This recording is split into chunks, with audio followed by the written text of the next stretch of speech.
like to talk.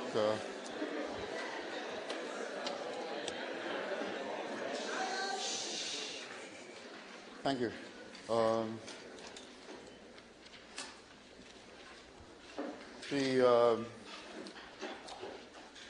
One of the things I'd like to give a little insight into today is the mathematical basis for hearing. For example, if a musical tone, a pure musical tone, would consist of a pure oscillation in terms of the vibration of the air, it would be a pure oscillation. So, and if you superimpose upon that, suppose you sing a triad, ba, ba, ba, ba. Those are three tones. Each has its own period of oscillation. So, and then another one, which is the top one, which is even faster. The higher it is, the faster thing. Anyway, so those three things, what you hear then is the sum of those things. So C plus G, let's say. What you hear is the waveform that, like it says, it's periodic still, but it's a mess. I don't know. I can't draw it. So this is periodic, but a mess, some sort of mess. Now, of course, if you hear the three tones together, most people, if they're not tone deaf anyway, can hear the three tones that make up that.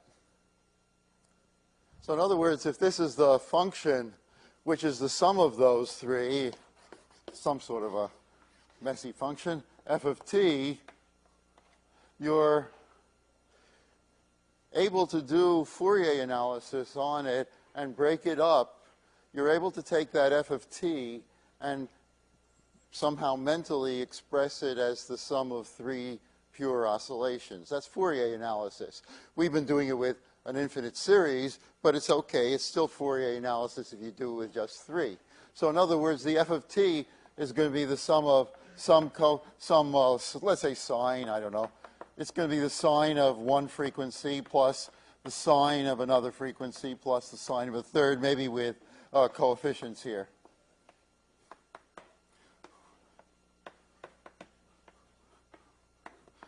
So somehow, since you were born, you have been able to take the f of t and express it as the sum of the three sines, and hear, therefore, the three tones that make up the triad. Now, the question is, how did you do that Fourier analysis? In other words, does your brain have a little integrator in it which calculates the coefficients of those series, of that series? And of course the answer is no. It has to do something else. So one of the things I'd like to aim at in this lecture is just briefly explaining what in fact actually happens to do that. Now to do that we'll have to make, of course, some little detours as always.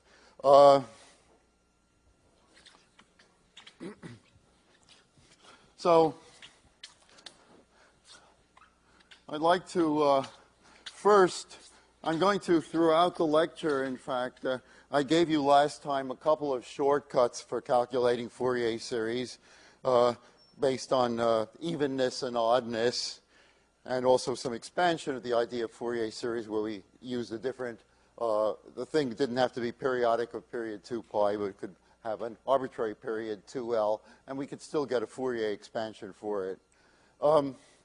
Let me therefore begin by, just as a problem, another type of shortcut exercise to do a Fourier calculation, which we're going to need later in the period to explain the music problem. So let's suppose that we're starting with the function f of t, which looks like is a real square wave, and I'll make its period different from the one not 2 pi. But so suppose we had a function like this. So this is 1, and this is 1. So the height is 1, and this point is 1 as well. and then it's periodic ever after that. Tell you what, let's do like the electrical engineers do and put these vertical lines there, even though they don't exist. Okay, since the height is 1 and it goes over the period, the half period is 1, this really is a square wave. It's really a square, not what they usually call a square wave. So my question is, what's its Fourier series? Well, it's neither even nor odd.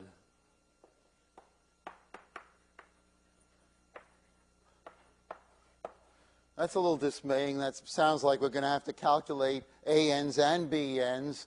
So the shortcuts I gave you last time don't seem to be applicable. Now, of course, nor is the period 2 pi, but that shouldn't be too bad.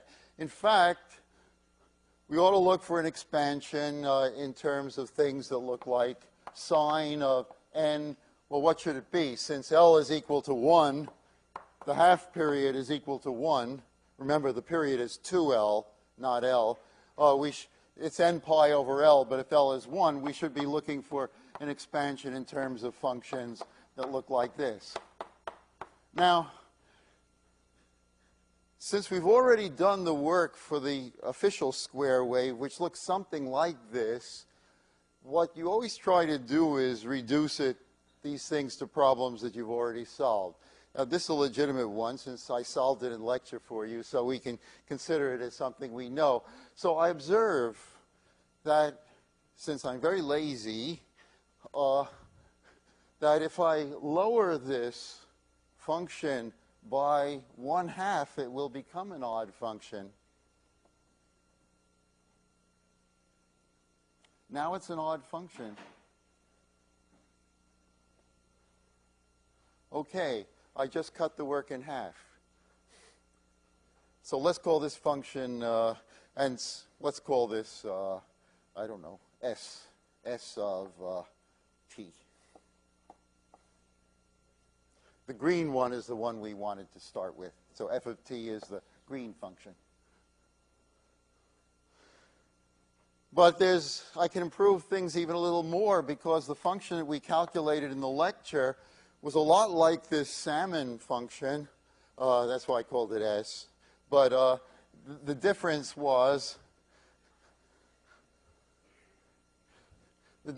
is that the function we calculated was this one.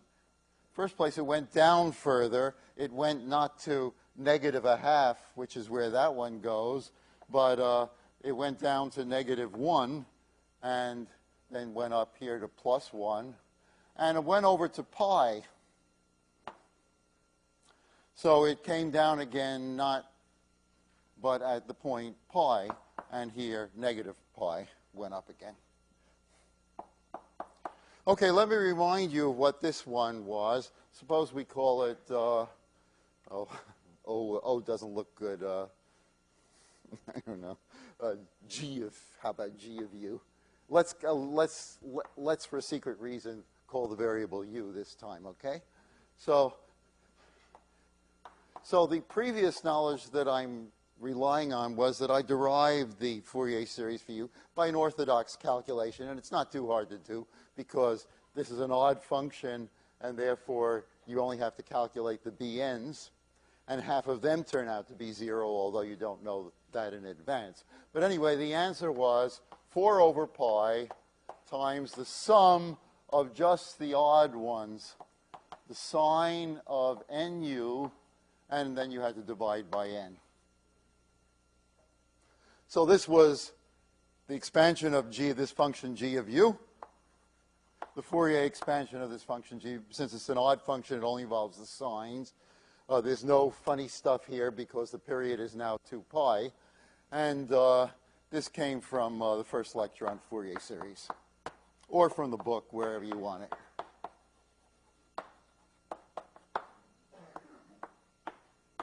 Or solutions to the notes. There are lots of sources for that. The solutions in the notes. Okay, now, that looks so much like the salmon function, I ought to be able to convert one into the other.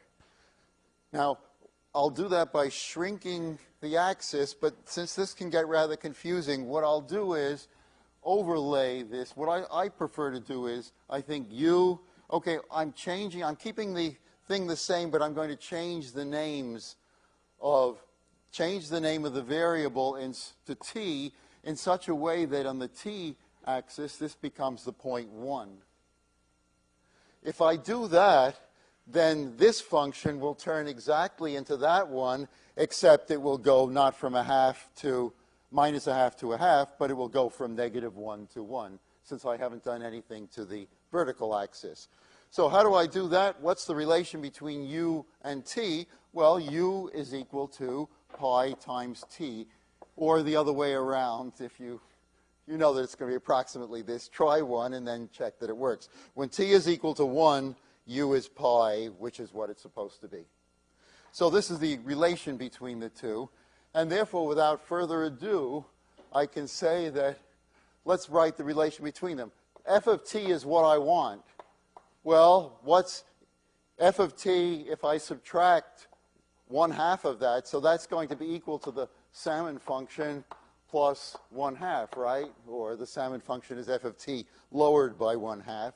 One thing the same as the other. And what's the relation between the salmon function and the orange function? Well, the salmon function is, let's convert, so s of t, it's more convenient since I wrote the formula for g of u. Let's start it from that end. If I start from g of u, what do I have to do to convert it into into the salmon function? Well, take 1/2 of it. So if I put them all together, the conclusion is that f of t is equal to 1/2 plus s of t, which is 1/2 of g of u, but u is pi t. So it's 4 over pi times the sum of the sine of n, and for u I will write pi t divided by n. And the sum is only, sorry, I forgot to say that the sum is only over the odd values of n, not all values of n. So the sum over n odd of that, and of course the 2 will cancel that. So here we have, in other words, just by this business of shrinking, or just stretching or shrinking the axis, lowering it, and squishing it that way a little bit, we get from this Fourier series, we get that one, just by this geometric procedure. I'd like you to be able to do that because it saves a lot of time. Okay, so let's put this answer up in. I'm going to need it in a minute, but I don't really want to recopy it. So let me handle it by erasing. So let's call that plus 2 over pi. And there's our formula for that green function that we wrote before. So I'll put that in green. So we'll have a color-coded lecture again. Now, what we're going to be doing ultimately to getting at the music problem that I posed at the beginning of the lecture is we want to solve, and this is what a study of Fourier series has been aiming at, to solve second-order linear differential equations with constant coefficients where the right-hand side was a more general function than the kind we've been handling. So now, in order to simplify, and we don't have a lot of time in the course, I'd have to take another day to make more complicated calculations, which I don't want to do since you won't learn a lot from them anyway. I think you'll find you've had enough calculation by the time Friday morning rolls around. So let's look at the undamped case, which is simpler, or undamped spring, or undamped anything, because it doesn't have that extra term, which requires extra calculations. So I'll follow the book now and some of the notes, and the visuals, and call the independent variable, the dependent variable, I'm going to call x now, and the independent variable is, as usual, will be time. So this is going to be, in general, f of t, and I'm going to use in my calculating example, this is the actual f of t I'm going to be using. But the general problem for a general f of t is to solve this, or at least to find a particular solution. That's what most of the work is, because we already know how from that to get the general solution by adding the solution to the reduced equation, the associated homogeneous equation. So all our work has been this past couple of weeks in how you find this particular solution. How do you find a particular solution? Now, the case in which we know what to do is, so we can find our particular solution. Let's call that x sub p. We could find x sub p if the right-hand side is cosine omega, well, in general, an exponential, but since we're not going to use complex exponentials today, all these things are real, and I'd like to keep them real. If it's either cosine omega t or sine omega t, or some multiple of that by linearity is just as good, we already know how to find the thing and to find the particular solution. So the procedure is use complex exponentials and that magic formula I gave you. But right now, to save a little time, since I already did that in the lecture on resonance, I solved it explicitly for that, and you had adequate practice, I think, in the problem sets. Let's simply write down the answer that comes out of that. The answer for the particular solution is cosine omega t or sine omega t. That's the top. And it's over a constant, and the constant is omega naught squared. That's the natural frequency which comes from the system, minus the imposed frequency, the driving frequency that it's being driven, that the system, the spring or whatever it is, undamped spring, is being driven with. Okay, you understand the notation. It's a little cosine this over that, or sine, depending on whether you started driving it with cosine or sine. So this is from the lecture, if you like, from the lecture on resonance. But again, it's, I hope by now, a familiar fact. Let me remind you what this had to do with resonance. The observation was that if omega, the driving frequency, is very close to the natural frequency, then this is close to that.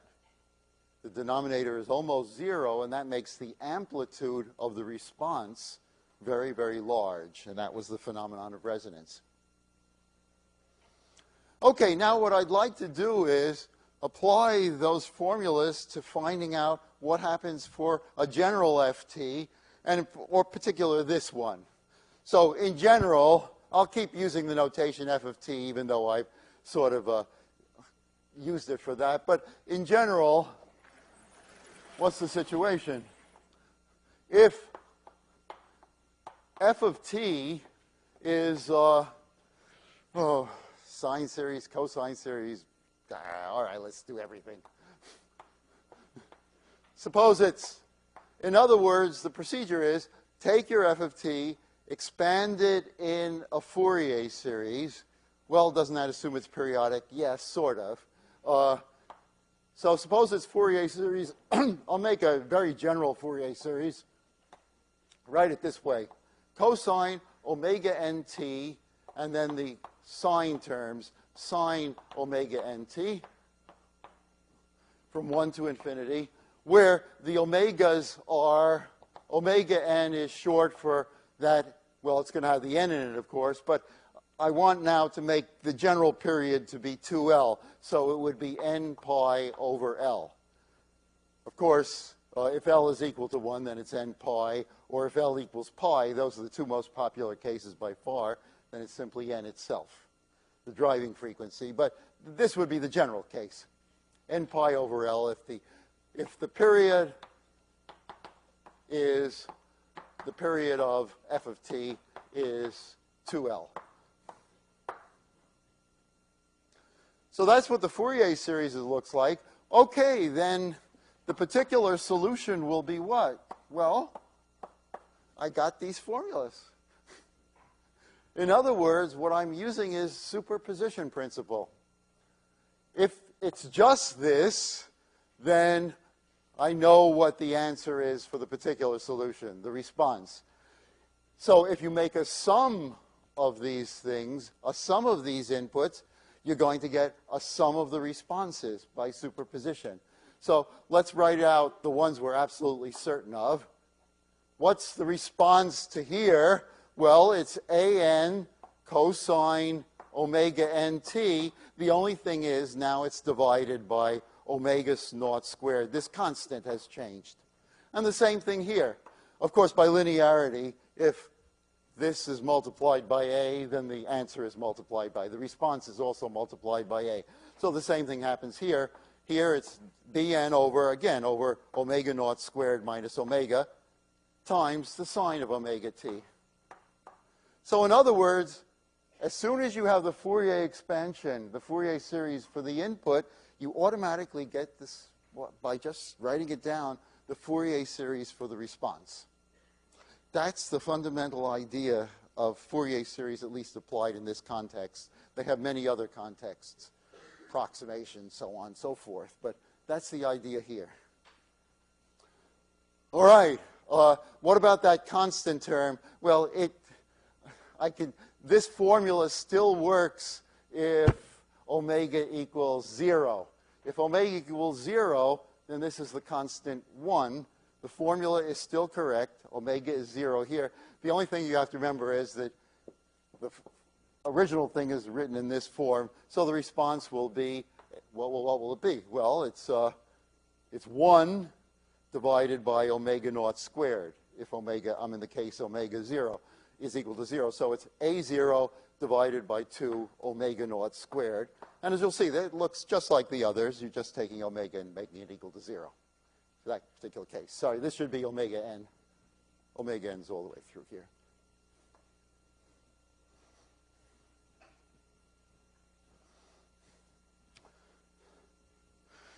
All right, well, let's apply this to the function the green function. So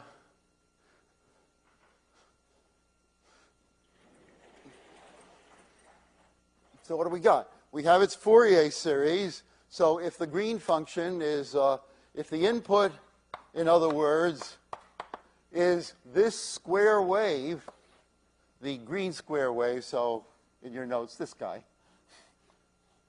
this particular f of t is the input, then and the equation is x double prime plus omega naught squared x equals f of t, then the response is,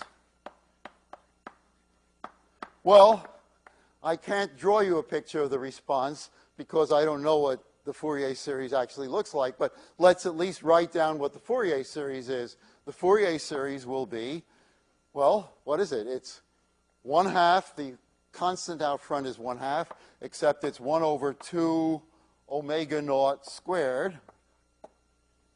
So I'm taking, this is my function, f of t. That's the general formula for how the input is related to the response, and I'm applying it to this particular function, f of t, and the answer is plus, well, my Fourier series involves only odd sums, only the summation over odd, and only of the signs. So it is going to be 2 over pi,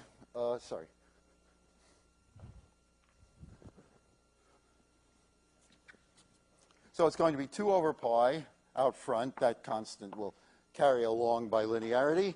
And I'm going to sum over odd and odd values only. The basic thing in the upstairs is going to be the sine of omega nt. But what is omega n? Well, omega n is n pi. So it's n pi t. And how about the bottom? The bottom is going to be omega naught squared minus omega n squared, and this is my omega n, minus n pi squared.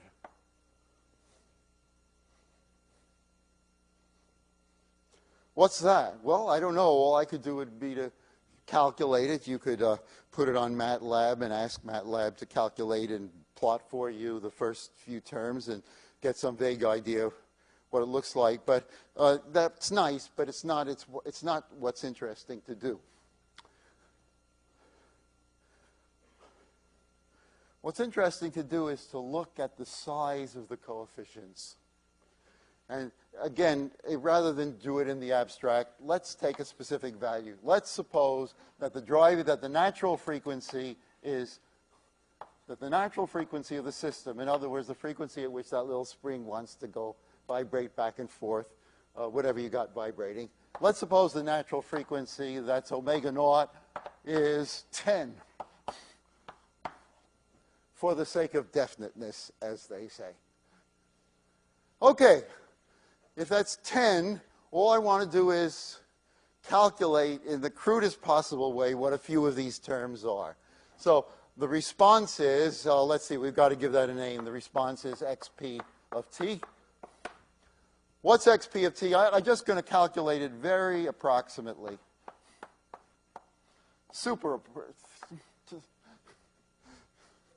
This means, throwing caution to the winds because I don't have a calculator with me, and I want you to look at this thing without a calculator. The first term is 1 over 200. Okay, that's the only term I can get exactly right. Or I could if I could calculate. I suppose it's 0.005, right? That's the constant term. Okay, so the next term, so let's see, 2 over pi is 2/3. I'll keep that in mind, right? 2 plus 2/3, 0.6, let's say. That's an indication of the accuracy with which these things are going to be performed. So I think in Texas for a long while, the legislature declared pi to be 3 anyway. So one of those states did it to save calculation time. I'm not kidding, by the way.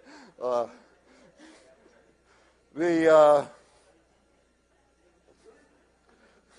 sine of, all right, so what's the first term? If n equals 1, I have the sine of pi t.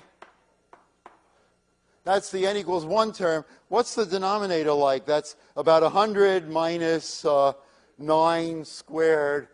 Let's say it's 91. Sine t over 91. What's the next term? Sine of 3 pi t. Remember, I'm only using the odd values of n because those are the only ones that entered into the Fourier expansion for this function, which is at the bottom of everything. All right, what's the sine 3 pi t? Well, now I've got 100 minus 3 pi, that's 9 squared, is 81. So that's, no, what am I doing? So we have 100 minus 3 times pi is 9 squared. Is a little more. Let's say 83 times 85. So that's 15.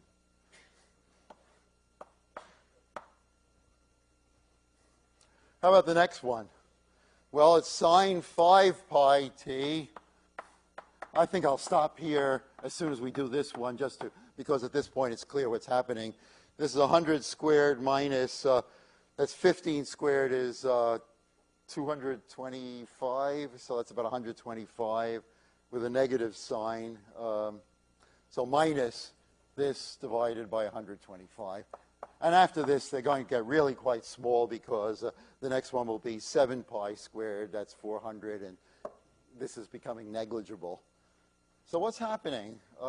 So x, it's approximately, in other words, 0.005 plus the next coefficient is, let's see, 6/10 of 190, let's say 100th. Sine pi t. And what comes next? Well, it's now 1/20th. It's about a 20th. Let's call that 0.05. Sine 3 pi t. And plus and now so small, minus 0.01, let's say, times this last one, sine phi pi t. What you find, in other words, is that the frequencies which make up the response do not occur with the same amplitude.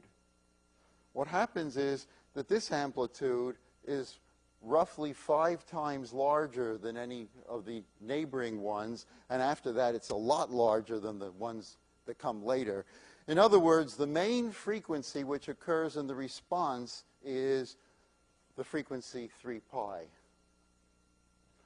That's what's happened is, in other words, near resonance has occurred.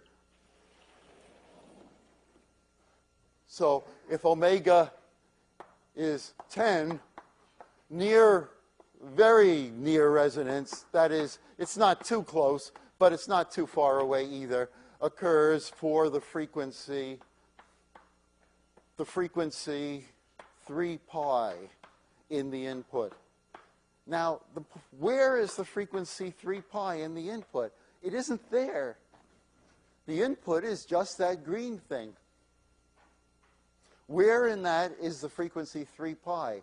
I can't answer that for you, but that's the function of Fourier series, to say that you can decompose that green function into a sum of frequencies, as it were, and the Fourier coefficients tell you how much frequency goes into each of those f of t's. Now, so f of t is decomposed into frequency by its sum of frequencies by the Fourier analysis, but the system isn't going to respond equally to all those frequencies. It's going to pick out and favor the one which is closest to its natural frequency. So what's happened, these frequencies, the frequencies in and their relative importance in f of t are hidden, as it were. They're hidden because we can't see them unless you do the Fourier analysis and look at the size of the coefficients. But the system can pick out. The system picks out and favors, picks out for resonance, or resonates with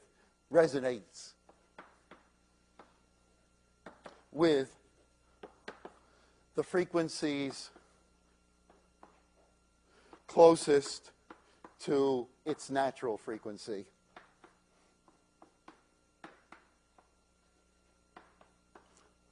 Well, suppose the system had natural frequency not 10. This is a put-up job. Suppose it had natural frequency 5.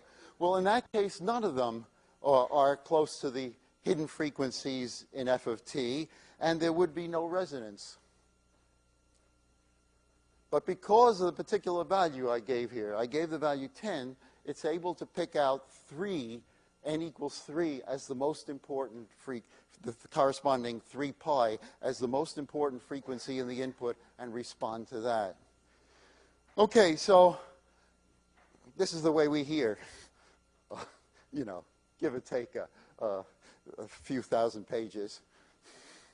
So what does the ear do? How does the ear? So it's got that thing, messy curve, which I erased, which has a secret 3, which just had 3 hidden frequencies. Okay, from now on I hand wave, right? Like they do in other subjects. So we got our frequency. It's got a blah, that's one frequency. Blah, that's another. And blah. And you're hearing the ear. What goes in there is the sum of those 3.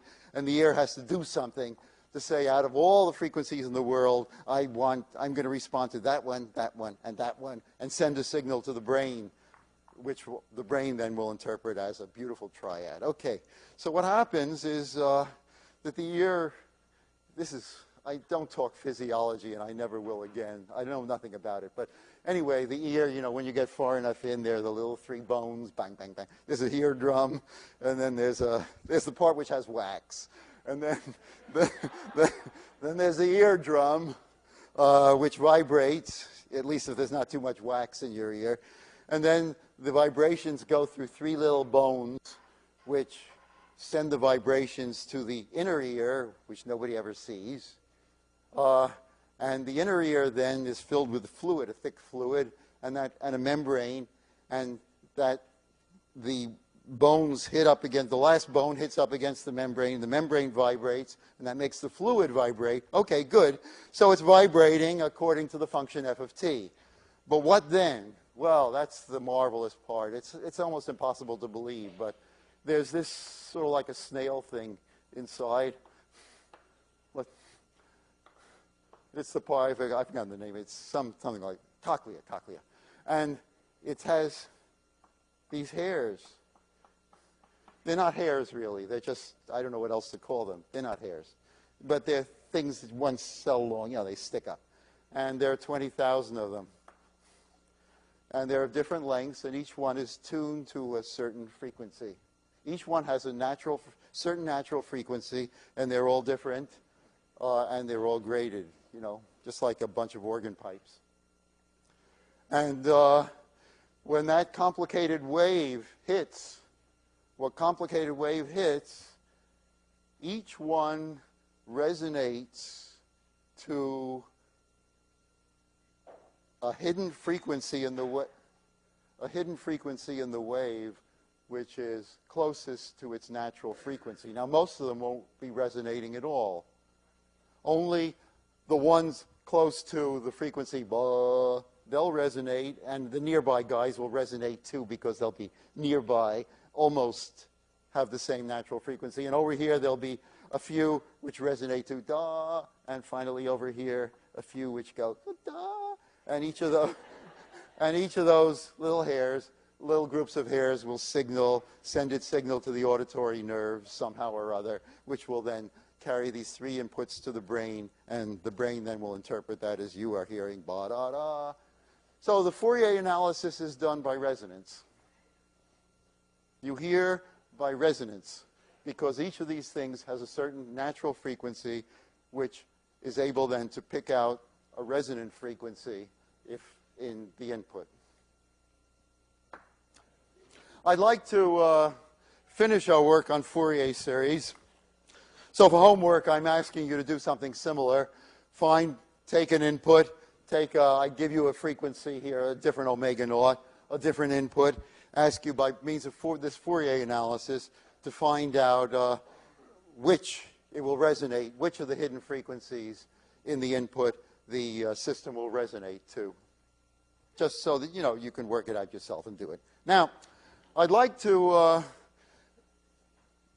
first try to match up what I just did by this formula with what's in your book, since your book handles the identical problem but a little differently, and it's essentially the same, but I think I'd better say something about it. So the book's method, and to the extent to which any of these problems are worked out in the notes do this too. Use substitution. Base uses differentiation of Fourier series, term by term. The work is almost exactly the same as here, and it has a slight advantage that it allows you, the book's method has a slight advantage that it allows you to forget this formula. You don't have to know this formula. It will come out in the wash. Now, for some of you, that may be of colossal importance, in which case, by all means, use the book's method, term by term. So it requires no knowledge of this formula, because after all, I based this solution, I simply wrote down the solution, and I based it on the fact that I was able to write down immediately the solution to this input as being that response, and for that I had to remember it or be willing to use complex exponentials quickly to remind myself. There's very, very little difference between the two. Even if you have to rederive that formula, the two take almost about the same length of time.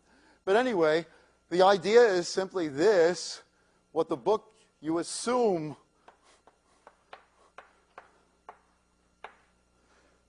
in other words, you take your function f of t, you expand it in a Fourier series. Of course, which sines and cosines you use will depend upon what the period is. So you assume the solution of form. Well, if I, for example, carried it out in this particular case, I don't know if I'll do all the work, but it would be natural to assume a solution of the form, since the input looks like how? The input looks like the green guy. Assume a solution which looks the same. In other words, it'll have a constant term because the input does, but all the rest of the terms will be signs. So it'll be something like Cn times the sine of n pi t. The only question is, what are the Cn's? Well, I found them by one method up there, but the general method is just plug in, substitute into the ODE.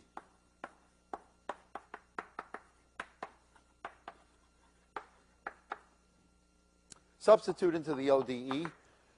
You differentiate this twice to do it. So I'll do the double differentiation, and I'll stop.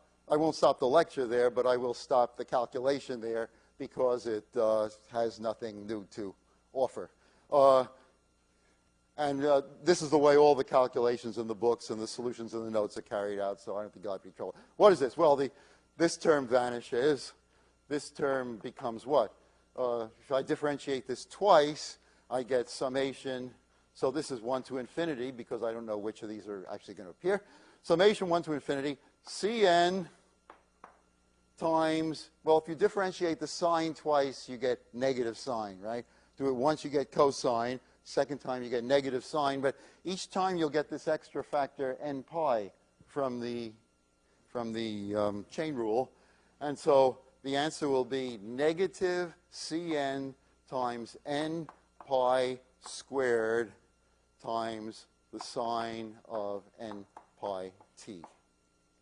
And so the procedure is, very simply, you substitute x p prime double prime into the differential equation. In other words, if you do it, we'll multiply this by omega naught squared, and you add them. And then on the left-hand side, you're going to get a sum of terms, sine n pi t times coefficients involving the Cn's. And on the right, so you're going to get a sum involving the Cn's and the sines n pi t. And on the right, you're going to get the Fourier series for f of t, which is exactly the same kind of expression. The only difference is now the signs have come with definite coefficients. And then you simply equate the coefficients on the left and the coefficients on the right and figure out what the Cn's are. So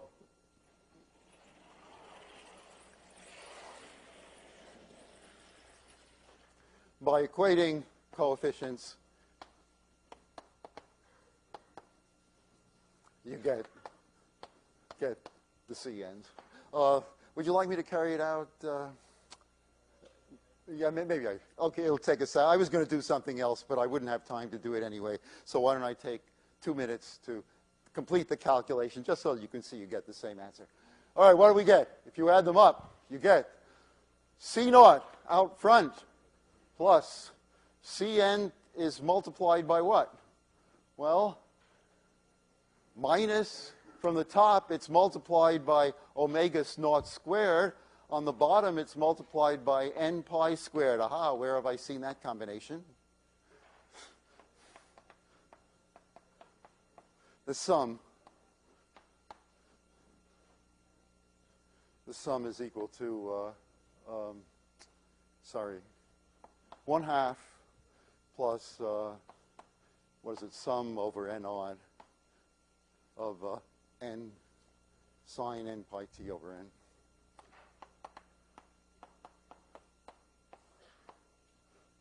So the conclusion is that, it should be C naught times omega naught squared. So what's the conclusion? That C0 is 1 over 2 omega naught squared, and that Cn, only for n odd, the others will be even, the others will be 0, the Cn is going to be equal to 2 over pi here. So it's going to be 2 pi, 2 over pi times 1 over n times 1 over omega naught squared minus n over pi squared. This is terrible. Which is the same answer we got before, I hope. Did I cover it up? Same answer. So that answer at the left-hand end of the board is the same one. I've calculated, in other words, what the C zeros are, and I got the same answer as before.